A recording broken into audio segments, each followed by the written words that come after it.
बहन अपने भाई के हाथों में एक रक्षा सूत्र बांधकर भाई से एक प्रतिज्ञा लेती है। ब्राह्मण, साधु, संत और बहन बेटी, ये तीन काल का हरण करती है, इसलिए इन तीनों की महत्वता। जब ये राखी जो बनती है ना, ये रक्षा सूत्र जो तुमने बांधा है, जो मोली जो बांधते हैं, कलेवा जो बांधते हैं, ये रक्षा।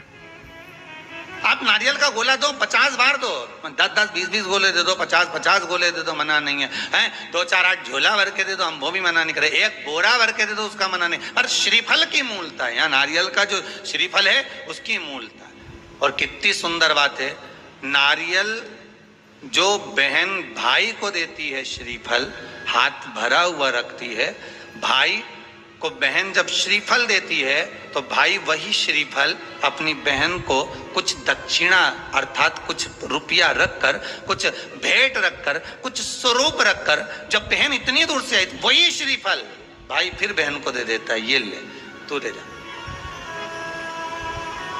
तू रख ले।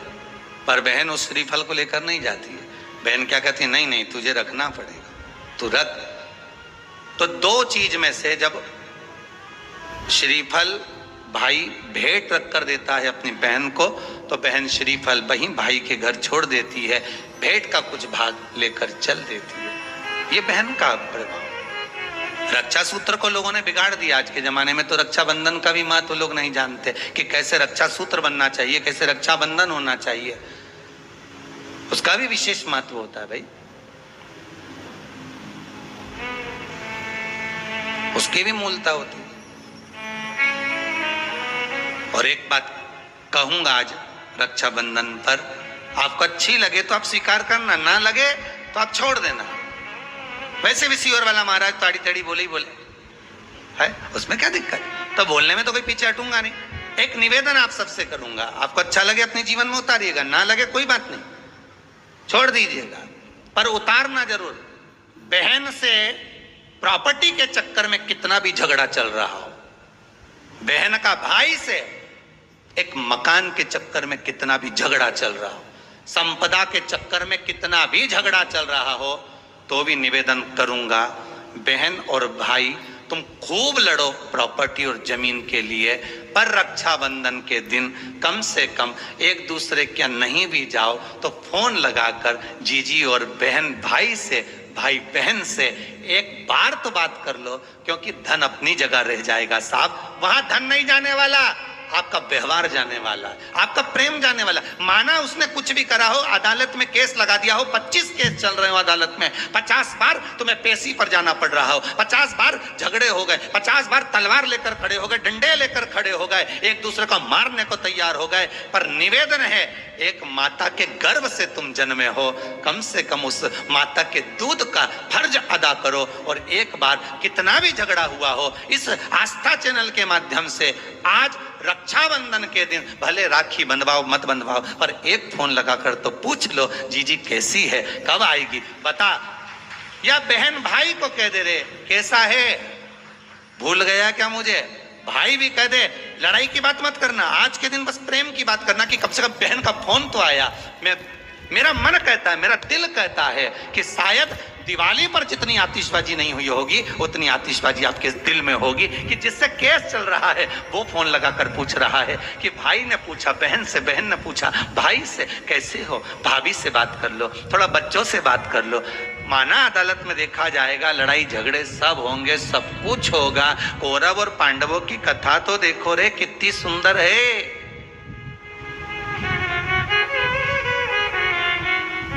कितनी सुंदर है।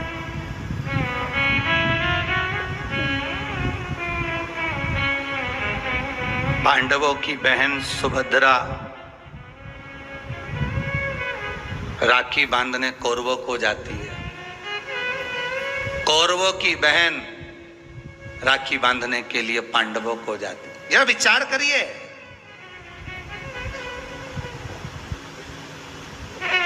क्या युद्ध के मैदान में लड़े नहीं, क्या युद्ध के मैदान में मरे नहीं, युद्ध अपनी जगह पर है।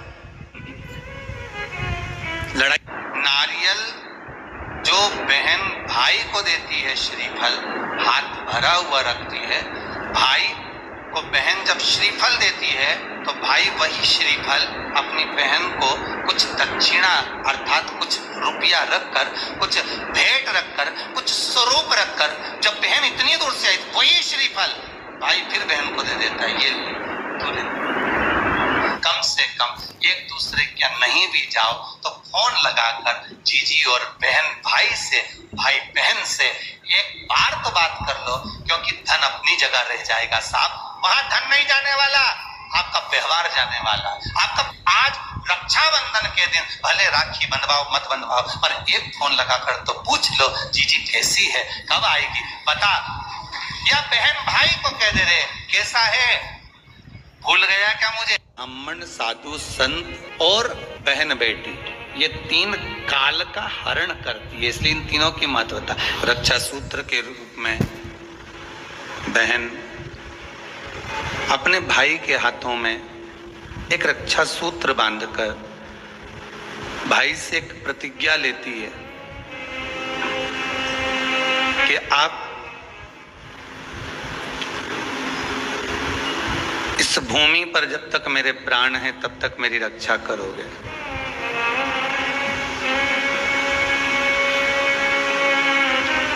कोई बहन अपने भाई के ऊपर कोई बीमारी नहीं देख सकती, कोई रोग नहीं देख सकती, और ना भाई बहन को रोगग्रस्त देखना चाहे। रक्षाबंधन के पहले अपनी अपनी ननंद के पास जरूर लगाओ और फोन लगाकर बोलो जीजी कब आएगी तू, सुन साड़ी माड़ी लेकर मत आना, या अलमारी भरी पड़ी है मेरी साड़ियां पहन लेना। क्यों, किस लिए, कारण क्या है, क्यों। माता लक्ष्मी जी ने जाकर राजा बलि की धर्म पत्नी के वस्त्र को क्यों लिया था। लक्ष्मी जी के भाई हैं राजा बलि, क्यों लिया, ऐसा वस्त्र में क्या था, क्यों कहा जाता है जीजी मेरी साड़ी पहन लो, क्यों भाभी कहती है ननद से लो मेरी साड़ी पहन लो, लो मेरी साड़ी पहन लो, क्यों कहती है। तीन काल को हरने वाले होते हैं। पहले नंबर पर संत, ब्राह्मण, साधुजन, गुरुजन जब तुम्हारे दरवाजे पर आते हैं तुम्हारा काल हर लेते हैं। दूसरे नंबर पर है गौ माता, गाय को जब हम रोटी देते हैं गौ माता हमारे काल को हर लेती है। तीसरे नंबर पर है बहन बेटी, जब हमारे यहाँ आती है और हम कह देते हैं जीजी ये मेरी साड़ी है पहन लो, घर से साड़ी लेकर मत आना, जब हम उसको साड़ी पहनने को दे देते हैं तो एक ननन बहन बेटी ऐसी होती है जो अपने भाई के घर के काल को भी हर लेती है, वो बहन बेटी होती है। पर आप में से कई माताएं ऐसी भी